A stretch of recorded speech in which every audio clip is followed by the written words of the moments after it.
মারি নিয়ে পালাইতেছে বাবা। আমরা বিচার চাই বাবা, আমরা বিচার চাই। 5 বছর থেকে ঘুরাইতেছে বলে তোমরা ব্যাংকে অ্যাকাউন্ট খোলো, তোমার ব্যাংকে টাকা জমাইবে। আমার তো দেয় না, টাকা না হলে যাব না আমরা। হ্যাঁ, টাকা নিয়ে তারপরে এখান থেকে যাব। কোনো ইন্স্যুরেন্সে যোগ দিবেন না এবং এদের ফাঁদে কেউ পা দিবেন না। এটা বিগত সরকারের হাসিনার মেয়ে পুতুল, এই পুতুল নাকি এই টাকাটা সম্পূর্ণ আত্মসাৎ করছে। এই অজুহাত দেখে এরা আবার পরবর্তীতে এরকম একটা আবার আবেদন কপি আমাকে দেয়। আমি টাকাটা রেগুলার দিয়ে গেছি, দিয়ে যাওয়ার পর আমি এখন ওদের কাছে যে টাকাটা পাবো, ওরা আমাকে একটার পর একটা ডেট দিয়ে যাচ্ছে। আমি 1 সপ্তাহ আগেও আসছিলাম, আমাকে বলে ডিসেম্বরে আসতে। আমার দলিলে ওরা জমা নিয়ে নিছে, কাগজপত্র সব জমা নিয়ে নিছে, শুধু আমাকে এই কাগজটা দিয়ে রাখে। 21 সালে শেষ হয়েছে, আমাকে বলছে যে 2 থেকে 3 মাসের মধ্যে তোমার অ্যাকাউন্টে টাকা ঢুকবে।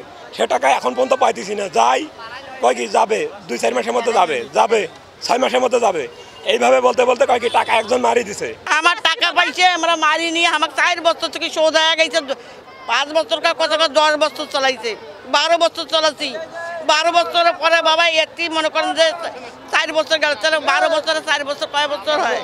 16 বছর থেকে আমাকে ঘুরে বাবা। আমরা বিশেষ চাই, আমার দেশ রাজা ভাষা নাই দেখি আমার টাকা পয়সা মারি নিয়ে পালাইতেছে বাবা। আমরা বিচার চাই বাবা, আমরা বিচার চাই। তোমাদের কাছে হাত জোর করি, অনুরোধ করি সরকারের কাছে আমাদের টাকাটা করে নিয়ে যান বাবা। আমরা গরিব মানুষ বাবা।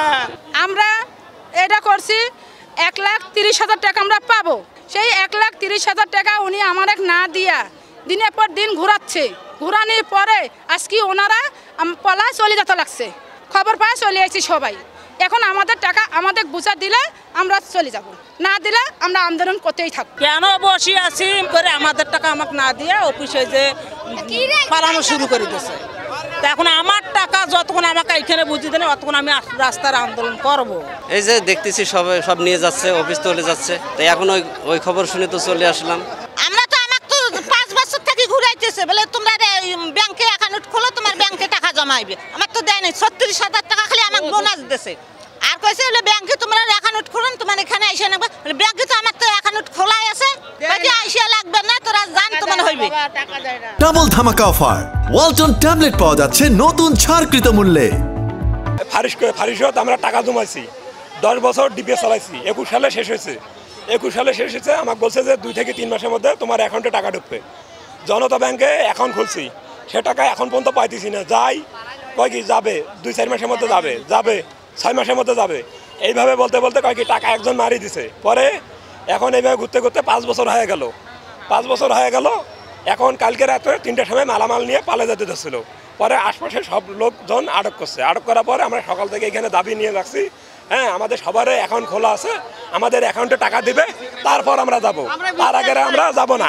আমরা কাগজ দেখি আমরা কি করি, কাগজ তো আমাদের কাছে বহু, কিন্তু আমরা কাগজ নিয়ে কি করব? আমাদেরকে এখানে ফয়সালা দিয়ে যাইতে হবে। আপনারা কেউ কোনো ইন্স্যুরেন্সে যোগ দিবেন না এবং এদের ফাঁদে কেউ পা দিবেন না। আমি যখন এই ইন্স্যুরেন্স করি, আমার ইন্স্যুরেন্সের মেয়াদ শেষ হয় 3 বছর আগে। 3 বছর আগে আমি যখন এদের ম্যানেজারের কাছে আসি, তো প্রথম হেড ম্যানেজার হচ্ছে ফজলুল হক এবং দ্বিতীয় হচ্ছে আব্দুল কাদের বীর। আমি এদের কাছে যখন এটা নিয়ে পরামর্শ নিতে আসি যে আমার টাকাটা দেন, তখন ওনারা আমাকে একটা আবেদন কপি দেয়, যা এই আবেদন কপিটা দিয়ে বলে আপনি ঢাকায় আবেদন করেন, ঢাকা থেকে এটা পাশ করে নিয়ে আসেন। আমি ঢাকায় কয়েকবার দৌড়াদৌড়ি করছি। ওরা বলছে সমস্ত টাকা দেওয়ার ডকুমেন্টস আপনার রংপুরের অফিসে। কিন্তু রংপুরের অফিসে এসে যখন এদেরকে আমি বলি, এরা তখন এটাতে কোনো কর্ণপাত করে না করার কারণে এদের সঙ্গে আমার অনেক বাকবিতণ্ডা হয়।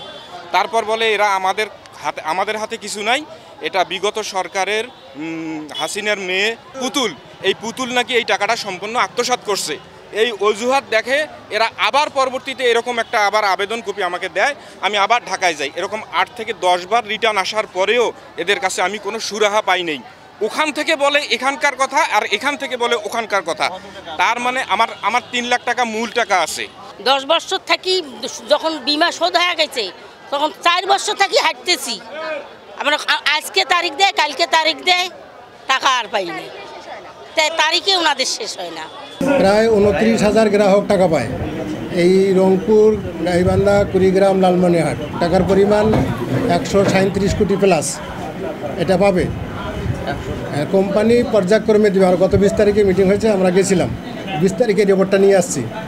বর্তমান চেয়ারম্যান উনি বলছেন যে আমরা ফাঁকা প্রতিষ্ঠান পাইছি, আমাদেরকে সময় দিতে হবে, আগামী বছর 26 সালের মধ্যে আমরা পরিপূর্ণভাবে পরিশোধ করতে পারবো। আমাদের সম্পদ আছে, প্রচুর সম্পদ আছে ফারিস্টের, বিক্রি হচ্ছে না এই মুহূর্তে।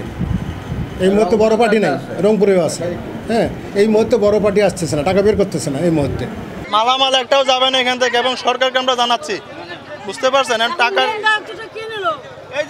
অফিস এখানে আছে, অফিস থাকবে এবং তাদের জমি জমা মালামাল যাতে কোথাও কোনো ধরনের হস্তান্তর করতে না পারে সেই নির্দেশনা আমরা দিয়ে আসছি, বুঝতে পারছেন। এবং এখানে এসিলেন্ট অফিস আছে, তাদেরকে আমরা বলেছি তাদের 13 শতক জমি আছে রংপুরে, সেই জমিও যাতে কোথাও হস্তান্তর করতে না পারে সেটা আমরা নির্দেশ দিয়েছি। বীমা নিয়ন্ত্রণকারী কর্তৃপক্ষ আছে সরকারের, তাদেরকে আমরা গিয়ে বলবো যাতে দ্রুত আপনাদের গ্রাহকদের যে টাকাগুলো আছে বকেয়া এবং রানিং যে গ্রাহক আছে তাদের টাকাগুলো যাতে দ্রুত দিতে পারে। এখানে প্রায় 70,000 প্লাস ম্যাচিওর প্লাস রানিং গ্রাহক আছে 70,000, তাদের দাবিগুলো যাতে দ্রুত মিটিয়ে দেয়।